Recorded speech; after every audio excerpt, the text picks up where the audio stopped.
Jangan lupa subscribe YouTube channel Metro TV News dan jangan lupa nyalakan notifikasinya.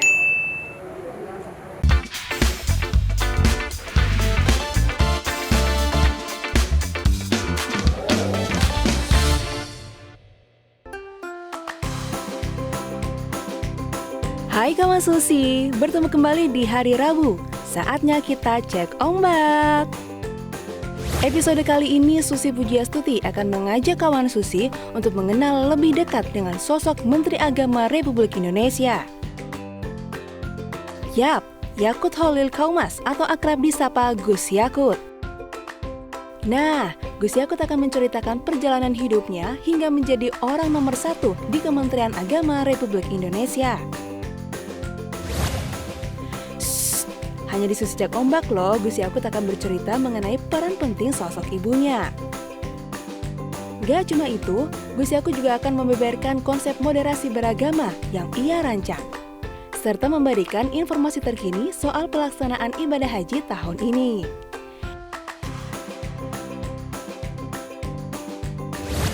Eits, siapa bilang sosok menteri itu kaku dan serius? Tuh lihat kawan Susi, Gus Yakut akan menunjukkan kelihayannya bermain gitar secara eksklusif untuk kawan Susi. Yuk langsung aja kita saksikan serunya Susi Cek Ombak hari ini.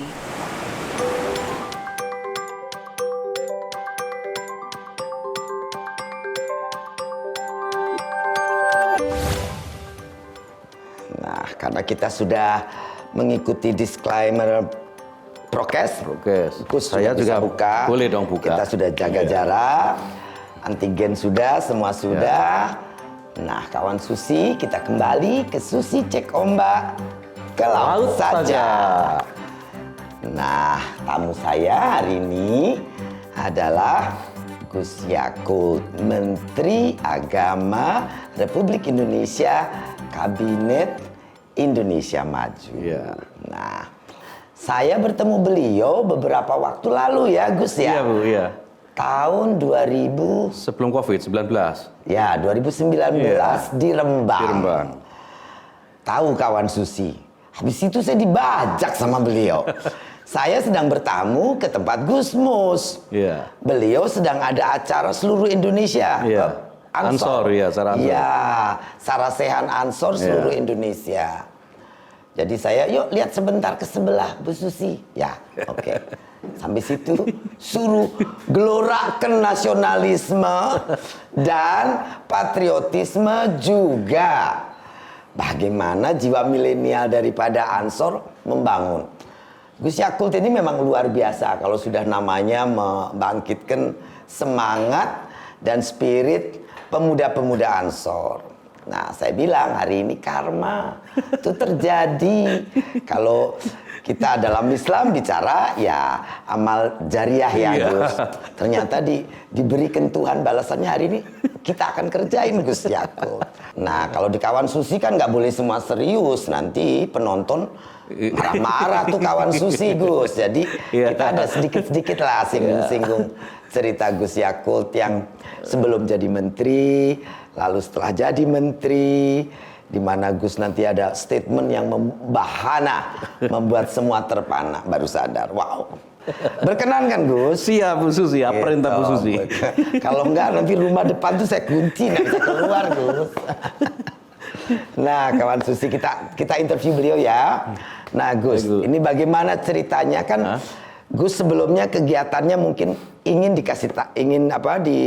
share dengan kawan Susi apa sebelum menjadi menteri ini bagaimana. Nah kemudian waktu itu cerita kita bertemu mungkin bisa dijelaskan kepada kawan Susi. Iya.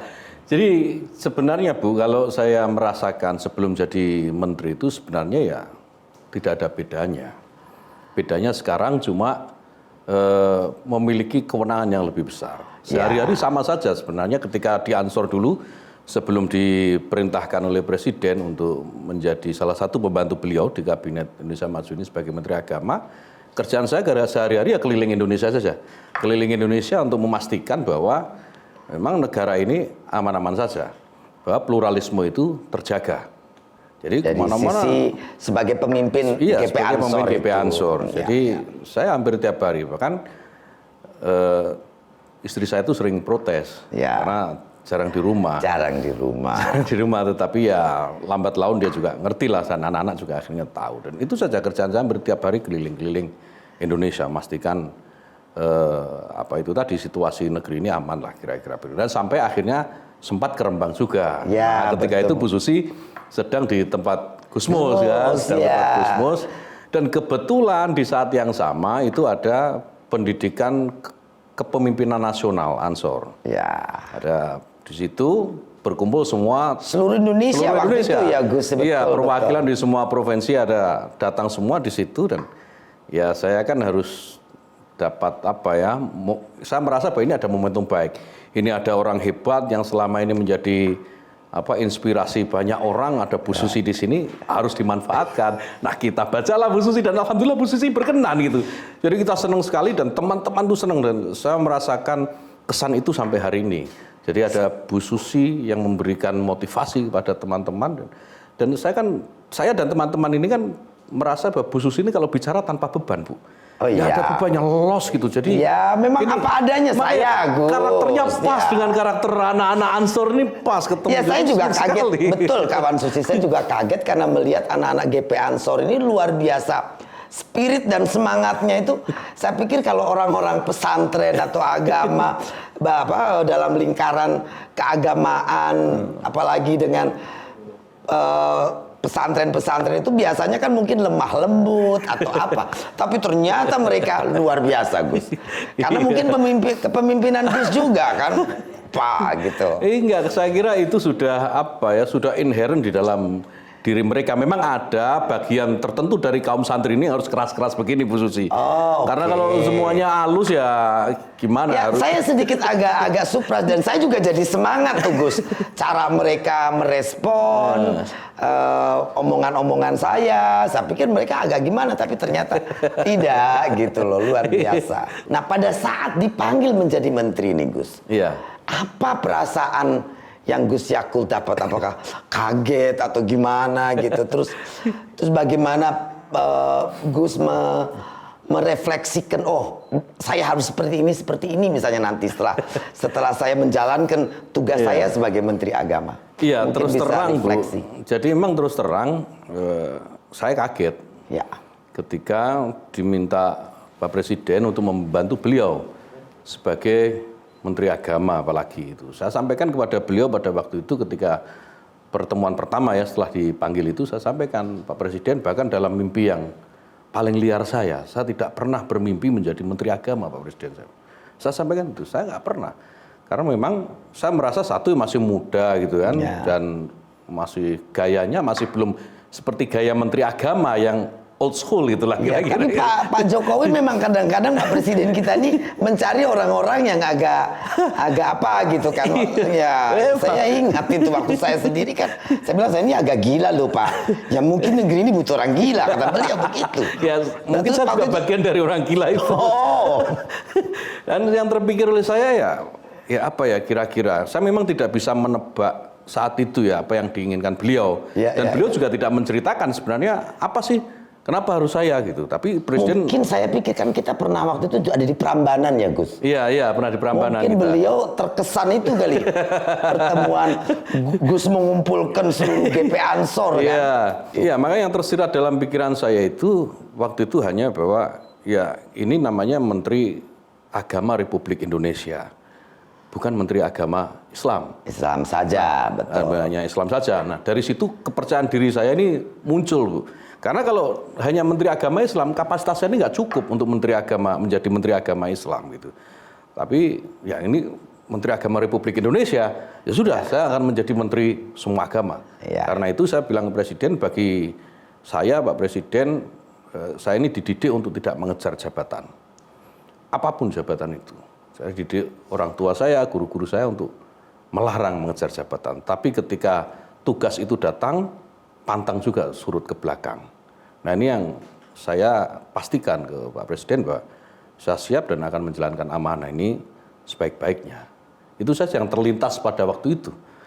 Jadi memang terus terang Bu, terkejut saya Bu. Saya nggak ngerti kok itu gitu. Karena ketika dipanggil pikiran saya Menpora atau apalah yang agak Ya. pantas dengan saya gitu. Kapasitas Gus Yakut. Tapi ternyata kementerian yang secara struktur itu kan luas sekali, Bu. Besar sekali. Mulai dari Kementerian pusat sampai ke Agama, kecamatan itu strukturnya. Kalau ngomong dari sisi agama Islam saja, pesantren itu ada berapa? 600.000 kalau tidak salah ya. Pesantren ada 42.000. 42.000. Dan di dalam pesantren itu kan ada Ada puluhan sekolah ribu. agama ya puluhan ribu lagi.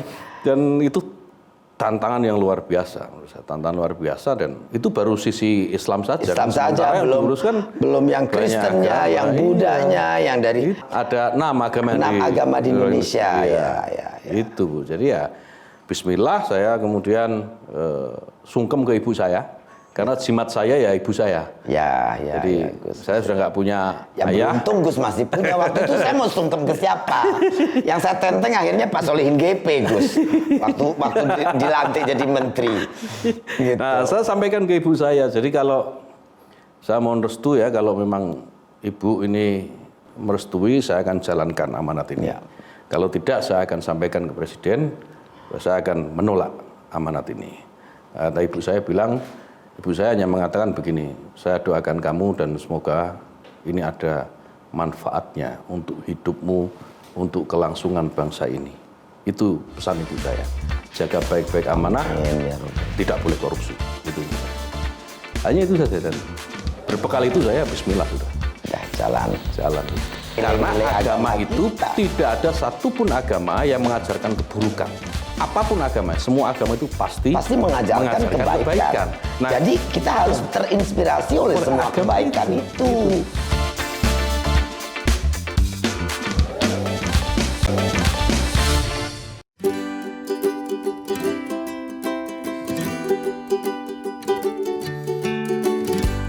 Nah, terus kemudian Gus membuat pernyataan di mana di gereja Bleduk itu Gus bicara, saya ini menteri semua agama, menteri agama semua agama. Nah, alasan ini apakah sebetulnya ada juga niatan mengotokritik lembaga Departemen Agama Indonesia yang selama ini ada gitu, atau bagaimana? Atau pure hanya karena ya Indonesia ini banyak agama, jadi saya mesti mengayomi semua, atau gimana, iya, Gus? jadi begini, Bu, itu bisa dikatakan otokritik, iya. Tapi dikatakan sebagai bagian dari kesadaran diri itu juga ada benarnya. Otokritik itu artinya begini, karena saya ini banyak bergaul dengan banyak orang, dengan berbagai latar belakang, termasuk latar belakang agama. Perhatikan ya, kawan Susi ini penting sekali untuk kita Dan dengarkan. teman-teman saya yang berbeda-beda ini selalu mengeluhkan pelayanan di Kementerian Agama kalau lebih banyak melayani umat Islam saja. Ya, Itu sementara yang lain merasa tidak terlayani. tidak terlayani. Termasuk ketika sebenarnya pernyataan bahwa kementerian ini adalah kementerian seluruh agama, itu bukan hanya saya. Menteri-menteri sebelumnya juga mengatakan Demikian. bahwa kementeriannya adalah milik semua agama. Hanya mungkin yang agak berbeda itu artikulasi kali, Bu, ya. Jadi kami kan selalu menekankan kepada staf, Bu, bahwa apa yang kita katakan harus sejalan dengan apa yang kita lakukan. Jadi antara kata dan perbuatan ini harus satu. Yang kedua, saya merasa bahwa Kementerian Agama ini sebenarnya sebuah kesempatan, ya, sebuah kesempatan untuk kembali menegaskan bahwa Indonesia ini milik semua golongan, milik semua agama tanpa membeda-bedakan. Nah, Kementerian Republik Indonesia itu kan harus melayani seluruh warga negara Republik Indonesia. Gus, ini saya ingat pengalaman saya masuk ke kementerian itu, kan itu mereka birokrat selama ini. Ya.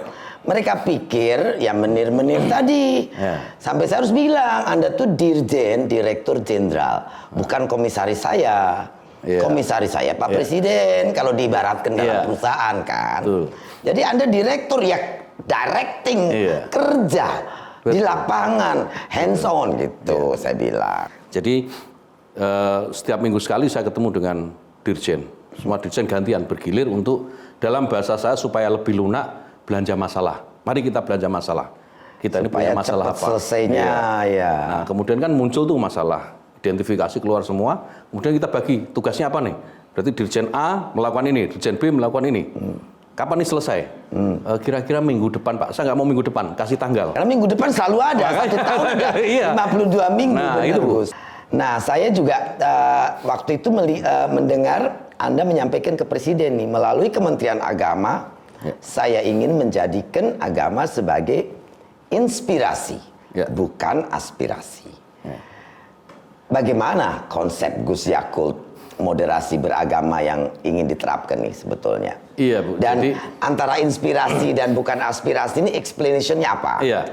Sebenarnya berangkat dari pertanyaan yang sangat fundamental menurut saya. Yang dulu diajarkan kiai-kiai saya, diajarkan orang tua saya. Jadi pertanyaannya apa? Agama itu wasilah atau hoyah? Wasilah itu perantara, hoyah itu tujuan. Nah, sebagian kita ini menganggap bahwa agama itu tujuan. Sehingga apapun yang tidak sesuai dengan agamanya, maka dia akan musuhin itu. Padahal kan sebetulnya hidup itu sendiri bukan tujuan kan, Gus? Betul, itu hanya sarana saja. Ya. Nah, saya terutama ya meyakini bahwa agama itu adalah sarana. Dan saya ingin mengajak sebuah proses. Betul, Bu, proses. Jadi sarana untuk apa? Sarana untuk menuju keridhaan Allah, Tuhan. Menuju keridhaan Tuhan. Dan saya kira semua agama sama tujuannya. Jadi apapun yang kita lakukan harus terinspirasi oleh nilai-nilai agama. Karena agama itu tidak ada satupun agama yang mengajarkan keburukan. Apapun agama, semua agama itu pasti mengajarkan kebaikan. Nah, jadi kita harus terinspirasi oleh semua kebaikan itu. Jadi mengerti ya kawan Susi ya. Nah, tuh catat. Kan sebetulnya hidup ini kita sendiri diajarin kan, Gus. Dalam di pengajian kah, dalam masa mondok lah apa, bahwa hidup kita ini amanat Tuhan. Betul. Jadi amanah itu kan titipan dalam proses kita. Persis. Jadi begini, Bu, ada imam, sahabat Nabi, Imam Ali, Sayyidina Ali karramallahu wajhah, itu mengatakan, mereka yang bukan saudaramu seiman, itu saudaramu dalam kemanusiaan. Loh, ini sahabat Nabi yang ngomong, bukan Yakut, bukan Menteri Agama, Bu. Ini sahabat Nabi. Kalau umat-umat Islam ini sama sahabat Nabi saja nggak mau nurut, terus mau nurut sama siapa? Kan begitu. Jadi anggaplah semua ini manusia sama manusia, kita saling menghormati, saling mengasihi, kita ini sesama saudara. Soal urusan keyakinan kita, ya pegang saja keyakinan kita, yakini bahwa keyakinan kita ini keyakinan paling benar, keyakinan kita ini paling baik. Sementara di saat yang sama menghargai keyakinan, kepercayaan orang lain, bahwa orang lain juga memiliki keyakinan, kepercayaan yang baik, kepercayaan yang benar, yang paling benar keyakinannya. Jadi saling menghormati saja. Soal mana yang benar urusan Tuhan, bukan urusan manusia. Tapi kenapa? Apakah karena situasi fisikal psikologi masyarakat ini kan akibat dari beberapa event politik nasional yang saya melihatnya tuh membuat kuatnya polarisasi, Gus. Nah, tadi saya sempat mempertanyakan pada Gus, bagaimana dalam hal ini kalau saya tadi lihat prinsip-prinsip Gus Yakut ini ingin tetap selalu ada konsistensi dan perbuatan dan pelaksanaan. Nah, program Gus Yakut sendiri dalam memoderasi komunitas secara menyeluruh ini rencananya apa saja, Gus? Iya, Bu. Jadi saya akan jawab dari ini dulu soal toleransi ya. Sebenarnya masyarakat Indonesia ini masyarakat yang sangat toleran. Sebetulnya. Jadi tidak saya juga percaya toleran. itu. Iya. Cuman memang selalu ada masa tertentu ya di mana toleransi ini agak terganggu. Misalnya di saat seperti tadi Bu Susi sampaikan di momentum-momentum politik. Nah, itu biasanya kasus-kasus intoleransi naik. Ya. Ini karena salah satunya gitu ya, orang memang gemar menggunakan agama sebagai alat politik.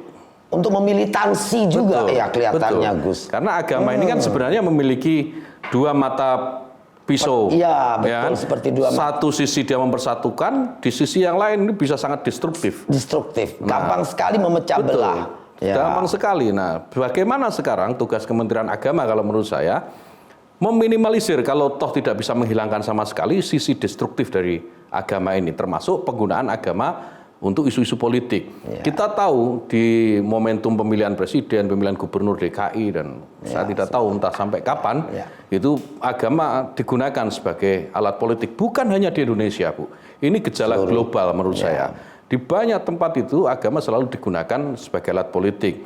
Misalnya apa yang dilakukan ISIS misalnya. Ya. Ya, ISIS itu kan bukan persoalan agama, tapi persoalan politik. Dia karena pengen merebut kekuasaan dan menjadikan negara khilafah, kan begitu Ya, kira-kira. betul. Agama dijadikan sebagai senjata. Ya. Nah, sementara tidak ada tuntunan agama seperti itu. Jadi intinya bahwa perjuangan yang kami lakukan di Kementerian Agama ini ingin sekali bisa mengembalikan agama kepada norma kesejatiannya. Jadi oleh karena itu di Kementerian Agama itu sekarang ada namanya program penguatan moderasi beragama, Bu. Ya. Banyak orang yang menyalahpahami soal moderasi beragama ini.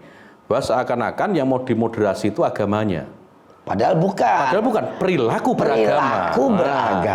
Perilaku beragama yang kita mau moderasi supaya yang terlalu ke kanan itu kita dorong ke tengah, yang terlalu ke kiri kita dorong ke tengah. Kita temu di tengah-tengah. Indonesia kan itu. Nah, tapi apa mungkin gini Gus, kalau saya lihat nih ya non sewu ya. Ini kacamata saya dengan pikiran liarnya kadang-kadang.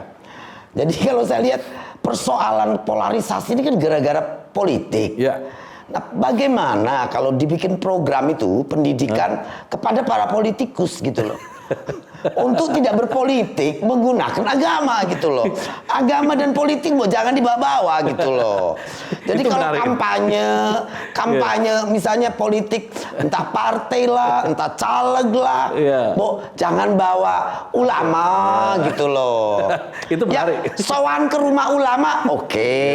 Tapi jangan tenteng-tenteng ulama suruh khotbah gitu loh.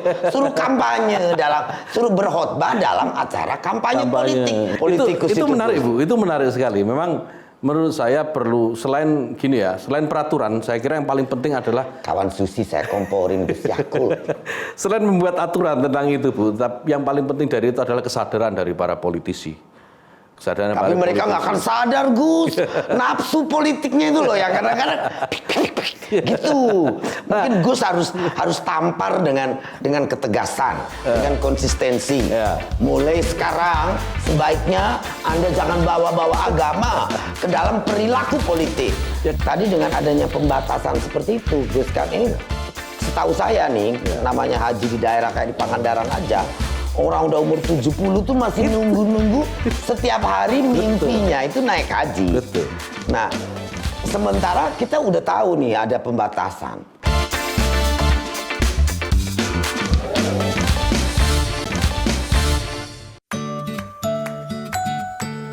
Kawan Susi, 1 tahun sudah umat muslim di beberapa negara termasuk Indonesia tak bisa melaksanakan ibadah haji akibat pandemi COVID-19. Di awal bulan Mei 2021, pihak Arab Saudi telah memutuskan akan kembali membuka pelaksanaan ibadah haji tahun ini. Meski begitu, pihak Arab Saudi belum memberikan informasi rinci terkait kuota dan persyaratan untuk calon jemaah haji. Hari ini, Menteri Agama Yakut Khalil Kaumas telah bertemu Presiden Joko Widodo di Istana Negara untuk membahas kepastian pelaksanaan ibadah haji tahun ini. Di samping itu, Organisasi Kesehatan Dunia WHO telah menyetujui vaksin asal Cina Sinovac untuk penggunaan darurat. Mengingat status sertifikat vaksin dari WHO menjadi perhatian pemerintah Arab Saudi. Perhatian tersebut tertuang menjadi persyaratan yang mengatur calon jamaah umroh dan haji harus divaksinasi oleh vaksin yang telah memenuhi standar WHO. Walau vaksin Sinovac telah mendapatkan sertifikat penggunaan darurat dari WHO, namun sampai saat ini pemerintah Arab Saudi belum memberikan informasi terkait hal tersebut.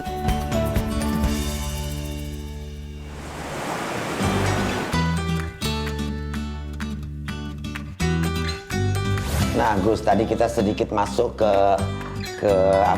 konten yang sangat kelihatannya simple. Perdamaian, intoleransi, moderasi keagamaan, polarisasi. Nah, sekarang kita sudah rasanya tadi kawan Susi sudah dapat penjelasan yang cukup. Nah, kita sekarang bicara tentang kedekatan Gus dengan para santri. Nah, dalam program pendidikan para santri ini, kalau kita dilihat lulusan pondok pesantren ini, apakah sekarang ini sudah mumpuni untuk mereka santri-santri ini menjadi teladan untuk generasi muda di Indonesia nih, gimana Gus? Iya Bu, jadi kalau bicara santri ini sebenarnya kan juga tidak bisa dianggap sebelah mata juga. Banyak santri-santri yang berhasil jadi politisi, jadi polisi yang baik maksud saya. Ya, politisi yang baik. Politisi yang baik. Ada politisi, ada menjadi bupati, wali kota, ada gubernur, ada jadi wapres hari ini. Ya. Itu santri juga. Ya. Jadi sebenarnya santri ini memiliki kalau rekod itu ya, bahwa mereka ini sebenarnya mampu menghadapi kehidupan yang serba rumit seperti sekarang. Nah memang di sisi yang lain masih banyak santri yang belum berdaya, masih banyak santri yang tidak mampu mengembangkan dirinya. Nah oleh karena itu salah satu yang dimandatorikan Presiden kepada saya adalah bagaimana memandirikan para santri ini. Karena jumlah yang besar dan ini anak-anak muda, artinya bagian dari bonus demografi dan mereka harus disiapkan betul ketika keluar dari pesantren. Jangan sampai membebani. Betul, persis. Jangan sampai ketika keluar mereka justru jadi beban bagi peradaban gitu kan. Nah, kita sedang siapkan banyak program untuk para santri ini. Ada beasiswa santri, ada kemandirian pesantren. Kita memberikan life skill kepada santri-santri ketika mereka keluar dari pesantren itu, mereka sudah tahu akan melakukan apa. Dan kita sudah kita sudah melakukan riset. Sebenarnya santri ini mau jadi apa sih? Kalau pengen jadi birokrat, kita carikan jalannya, sekolahnya gitu ya. Nah, Gus, Arab Saudi ini akan memastikan untuk menggelar ibadah haji tahun ini. Namun tentu mereka juga melaksanakan pengetatan-pengetatan di sana sini. Nah, sejauh mana komunikasi Kemenak dengan pemerintah Saudi Arabia? Iya, Bu. Jadi memang soal ibadah haji ini menjadi challenge tersendiri buat Kementerian Agama. Karena kita tahu tahun lalu sudah tidak ada pemberangkatan haji itu. Nah, tahun ini juga masih belum ada kejelasan dari pemerintah Saudi apakah ada akan niat membuka, tapi belum firm gitu belum ya. firm. Karena kita masih menunggu penjelasan resmi dari pemerintah Saudi atas pelaksanaan ibadah haji. Kalau normal, kita itu biasa setiap tahun memberangkatkan 221.000 jamaah haji gitu kan. Tapi dalam masa pandemi ini seperti sekarang kan tidak mungkin bisa 100%. Secara teknis kita juga tidak mungkin jika misalnya dibuka dan kuotanya 100%, Indonesia boleh memberangkatkan 221.000. Ya, tidak itu mungkin pasti kelihatannya. kita akan sulit sekali, Bu. Maka saya berkomunikasi intensif baik dengan Kementerian Haji Saudi maupun dengan teman-teman di Kedutaan Besar Indonesia di Saudi untuk soal ini. Memang kami belum mendapatkan jawaban yang firm, tapi mereka pemerintah Saudi menjanjikan pasti akan ada jawaban secepatnya dan ini kami tunggu. Itu Bu. Jadi kita ini berangkat apa enggak itu ya tergantung jawaban dari pemerintah Saudi Arabia. Tetapi secara teknis saya sudah membuat tim krisis haji namanya Bu di kementerian. Jadi tim krisis haji memang saya buat sejak pertama saya masuk ke kementerian. Nah tim ini sudah bekerja dan kita selalu update day-to-day-nya. Setiap hari saya melakukan updating terhadap kinerja mereka selama di tim krisis ini dan segala sesuatu kita siapkan sudah. Jadi kalau seandainya nanti pemerintah Saudi membuka dengan kuota tertentu gitu ya, dengan kuota tertentu Indonesia, insya Allah kita siap untuk melaksanakan itu. Siap untuk memberangkatkan. Iya, Bu. Nanti ada prioritas pemberangkatan itu karena kan tidak mungkin 100% Iya. Misalnya dikasih 10% dari kuota yang biasa itu kan udah 20.000, Gus. Iya, udah banyak itu 20. Iya, 20.000 itu udah banyak. Seperti negara lain itu belum tentu segitu. Iya. Indonesia ini terbesar. Itu akan dibagi merata daerah atau hanya mungkin ada kategori usia yang diperbolehkan dulu atau bagaimana, Gus? Iya, jadi kalau merujuk pada ketentuan ibadah umroh, pemerintah Saudi ini membatasi umroh itu hanya boleh untuk umur 18 sampai 60 tahun. Di bawah 18 tahun nggak boleh, di atas 60 tahun nggak boleh. Artinya asumsi kami, ya karena pemerintah Saudi belum mengeluarkan aturan ya, asumsi kami haji pun akan diberlakukan demikian. Artinya kalau nanti kesempatan haji ini dibuka, maka pembatasan itu juga akan dimulai dari umur ini, 18 sampai 60 tahun. Apakah ini udah ada sounding ke masyarakat, Gus? Ya belum, karena kita masih nunggu, Bu. Persiapan skenario semua kita buat.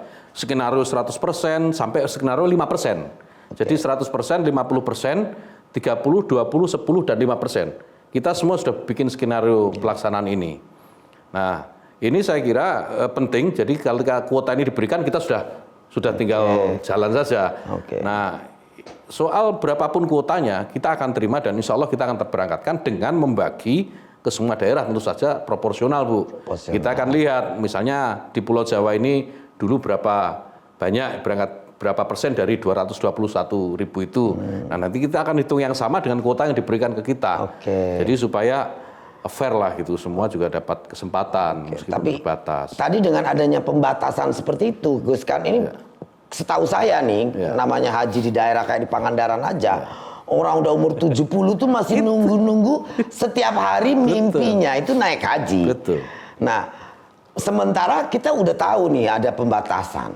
Iya Bu, bahkan sebagian umat kita ini malah pengen meninggal di sana. Iya. Sehingga justru yang punya keinginan kuat untuk bisa berangkat haji justru yang sepuh-sepuh ini. Nah, oleh karena itu saya sudah menginstruksikan juga ke semua jajaran. Kami kan punya penyuluh Bu sampai desa tingkat desa. Penyuluh itu untuk menyampaikan, bukan menyampaikan soal ibadah haji, tapi persyaratan umroh. Ya, sekarang ini karena pandemi gitu. Karena pandemi, umroh itu hanya boleh untuk 18 sampai 60 tahun supaya masyarakat ini juga punya gambaran. Kira-kira haji pun tidak akan jauh berbeda. Nah, tapi tentu saja kami tidak bisa mengatakan bahwa ini persyaratan haji karena pemerintah Saudi belum keluarkan resmi. Oh, yang hajinya malah belum. Belum, kalau umroh haji sudah. Umrohnya sudah. Umroh sudah ada gitu. Nah, kawan Susi, jadi memang kita nih tergantung kepada pemerintah Saudi Arabia. Kawan Susi mungkin bisa sampaikan kepada orang tua, handai tolan kita yang masih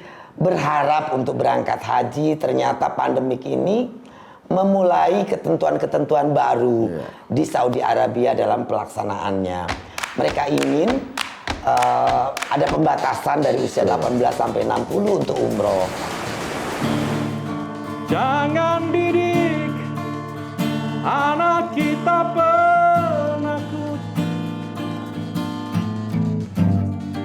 Jangan ajar anak kita pengecut.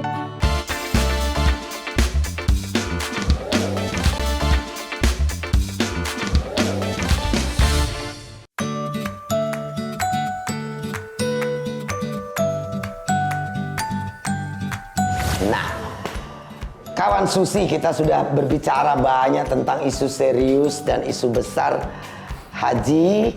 Kita ingin kembali agak santai dikit biar Gus Yakut juga tidak terlalu stres, nanti kapok kalau diundang lagi oleh Susi Cekomba.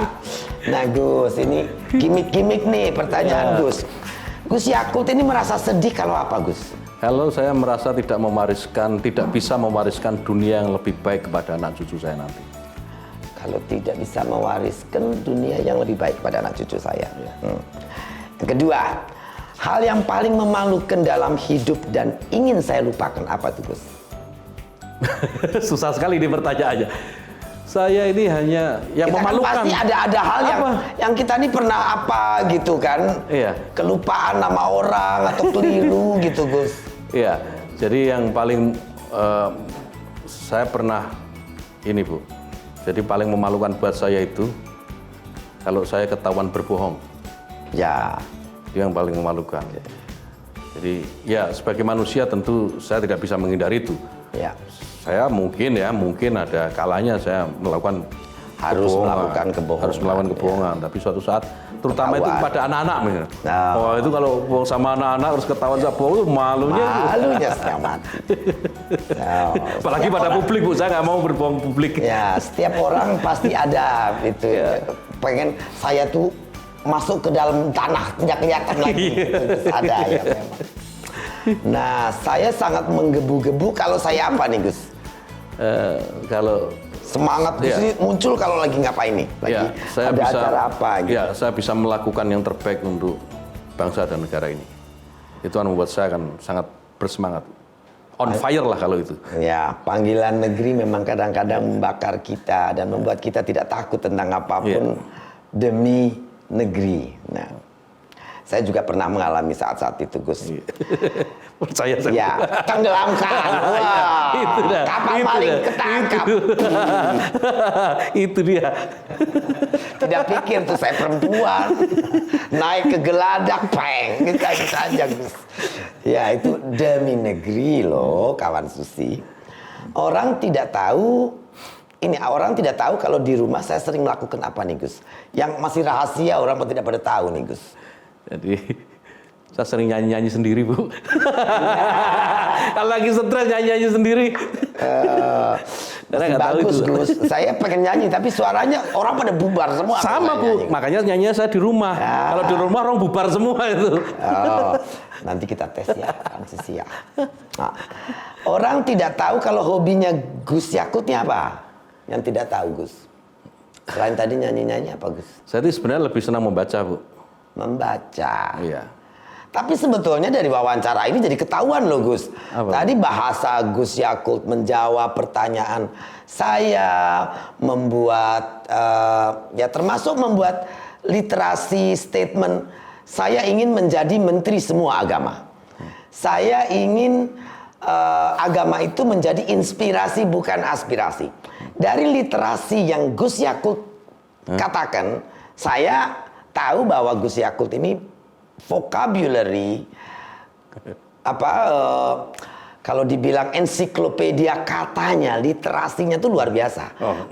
Pasti karena baca. Saya ini dilatih membaca memang dari kecil, Bu. Dan itu menjadi-jadi ketika saya kuliah di STF Driarkara. Selain di UI, saya sekolah di UI, Bu, dulu. Ya. Di saat yang sama saya kuliah di STF Driarkara, itu sekolah Katolik, Bu. Ya. Saya sekolah di sekolah Katolik dulu. Di STF Driarkara itu sama Romo Mahnyis, dosen saya itu, tiap minggu dikasih bacaan. Dan harus baca karena minggu depan saya harus presentasi buku itu. Ya. Dan itu yang membuat kebiasaan sampai sekarang. Dan itu yang orang nggak tahu, Bu. Saya pernah sekolah di STF Driarkara, Bu. Ya. Sekolah Katolik tuh, Bu. Nah, tuh literasi itu akan kelihatan dalam bahasa, tata kata, dan kita mengekspresikan apa yang ada dalam pikiran kita pada saat kita melakukan pekerjaan kita. Dan itu terbukti dari Gus Yakut. Kawan Susi, perhatikan dari awal sampai akhir.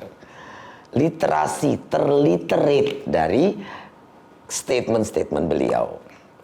Dan banyak orang itu tidak tahu Gus. Kadang-kadang kayak kayak Susi misalnya kan orang, oh kamu tuh cuma SMA saja kelas 2. Tapi ya bahasa yang saya dapat dalam berkata, dalam apa, itu ya dari buku-buku yang saya baca.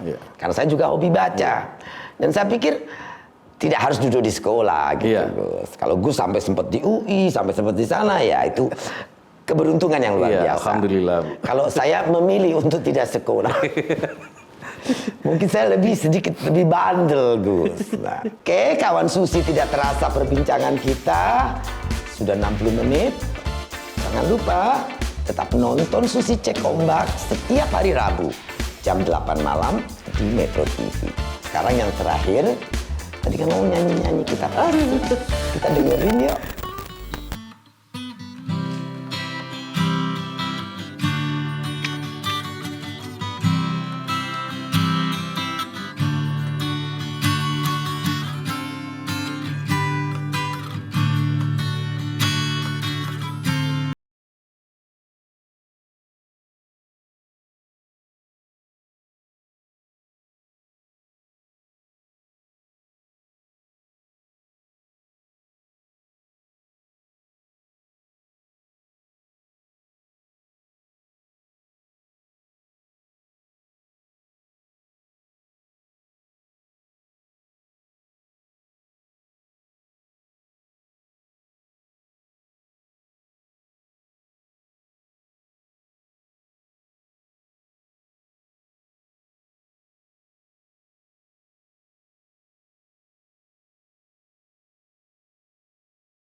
Kawan Susi, sesungguhnya rakyat kita adalah masyarakat yang tinggi toleransinya. Sayangnya masih ada oknum yang ilmunya kurang berisi, yang senang sekali menunggangi agama untuk kepentingan politis. Agama itu inspirasi bukan aspirasi, karena ajaran dan norma agama apapun hanya membawa kita pada persaudaraan kemanusiaan sejati. Wahai para ulama, Andalah utamanya kunci. Melalui pesan-pesan teduh yang seharusnya lebih mencerminkan ketenangan berpikir dan ketulusan hati. Sungguh aku cintakan.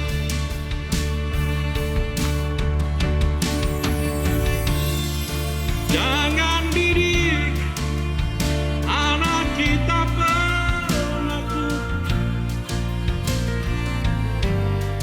Jangan ajar anak kita pengecut.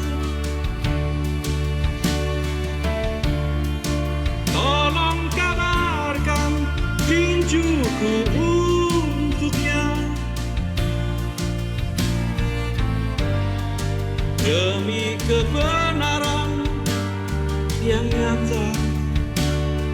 Istriku manis, senyum yang manis, oh, aku jantan, tertawalah lantang. Istriku manis, jangan menangis, oh, anakku jantan, murkalah jantan.